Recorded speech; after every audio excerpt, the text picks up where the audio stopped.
ever crack open a book and think, this could change everything? That's kind of how I felt with Dr. Ferris's work on theological anthropology. It's a big one, for sure. Right. I mean, he's tackling the age-old question. What does it really mean to be human? Not just like biologically, but in this grand cosmic sense. A question that's fascinated theologians and philosophers for centuries, really. And get this, Dr. Ferris uses the Bible as a sort of blueprint. Like, it's not just that we were created, but there's a plan, a design we're a part of. It's a rich metaphor, that blueprint idea. Totally. But then how do we even begin to interpret it? That's where those different lenses come in, right? Dr. Ferris talks about how we don't approach these texts with a blank slate. We bring our own baggage. Well, our experiences, our upbringings, what we already believe, it all colors how we read and understand. So someone raised in a more traditional setting might see something totally different than, say, someone with a more modern perspective. Exactly. It's like we're looking at the same blueprint, but through different colored glasses, you could say. Okay, so there's no one right way to read this blueprint. It's about the dialogue between the text and the reader, too. It's an ongoing conversation, absolutely. And that's what makes this whole exploration so fascinating. It's not just about uncovering ancient wisdom. It's about engaging with it in a way that's relevant to us here now. All right, I'm ready to engage. If we're sticking with this blueprint analogy, where do we even begin? Well, Dr. Ferris would likely point us back to Genesis, to those early creation accounts. That's where we encounter those foundational truths about humanity. Ah, yes, made in the image of God. We hear that phrase a lot, but what does it even mean? The million-dollar question, right? And the exciting thing is, Dr. Ferris doesn't just throw out the phrase. He digs into specific passages that offer real insights. Okay, give me an example. What kind of passages are we talking about? Well, there's Psalm 8.4, for one. The psalmist asks, "What is man that you are mindful of him?"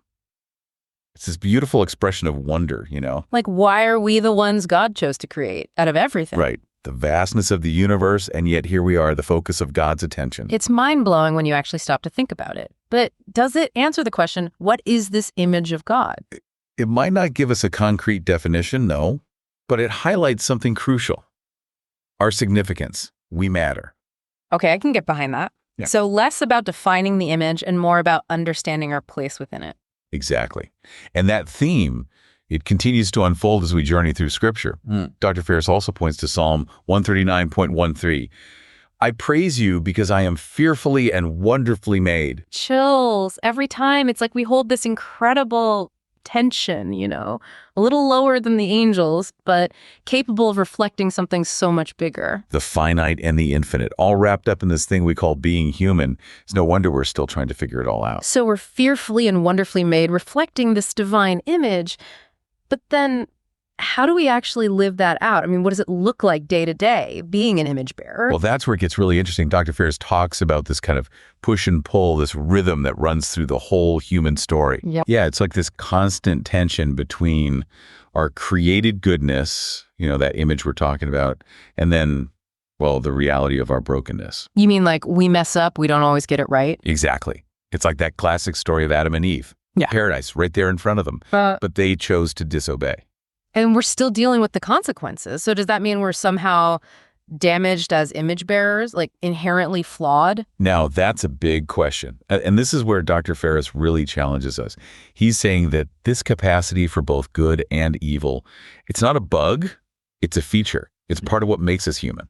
Okay, so it's not about being perfect little image reflectors all the time. Right. It's about recognizing the complexity, the good, the bad, the beautifulness of it all. Okay, I'm with you so far. But where do we fit into all of this? How are we supposed to respond to this whole internal tug of war, let alone what's happening out in the world? Dr. Ferris points to two key responses: seeing and hearing. Wait, literally, with our eyes and ears? Well, not just in the physical sense. He's talking about a deeper kind of seeing and hearing, a spiritual attentiveness. Okay, so what does that look like? Give me an example. So seeing, it's about really noticing the good, God's goodness at work in the world, in nature, in other people, and those little everyday miracles we often miss. And hearing, does that mean listening for a booming voice from the clouds? Not quite. It's more about tuning into that still, small voice. Maybe it's through prayer, through scripture, even just through quiet reflection. It's about aligning ourselves with God's will, seeking his guidance. So we're paying attention to the world around us and looking inward, trying to connect with something bigger. You got it. It's this constant dance between observation and, I don't know, maybe like inner attunement. And that's how we live out this image-bearing thing. It's a lot to take in. It's definitely not passive, that's for sure. We're not just called to be images, but to reflect that image in how we treat others, how we move through the world, the choices we make every single day. This is really making me think. But it also brings up another question. What about when we mess up? Because let's face it, we all do. How does redemption play into all of this? We've got to talk about that. This whole idea of redemption. It's huge, right? Like, we're talking about this incredible design, this potential we have as image bearers, but then there's reality. We mess up. We fall short.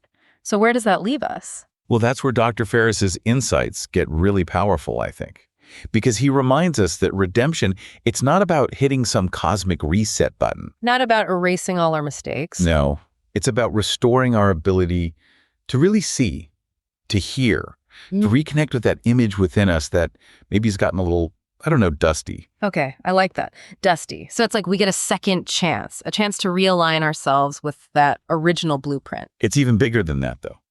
Because Dr. Ferris argues that through Christ, we're not just restored, but like upgraded, almost. He uses this phrase, being filled with the fullness of God. Fullness of God. Whoa. Wow. Okay, now we're getting into some heady territory. How can we as humans, with all our limitations, how can we even begin to contain that? It's a concept that's challenged theologians for a long time, for sure. But Dr. Ferris, he offers a different way of looking at it. He says it's not about us trying to contain the uncontainable.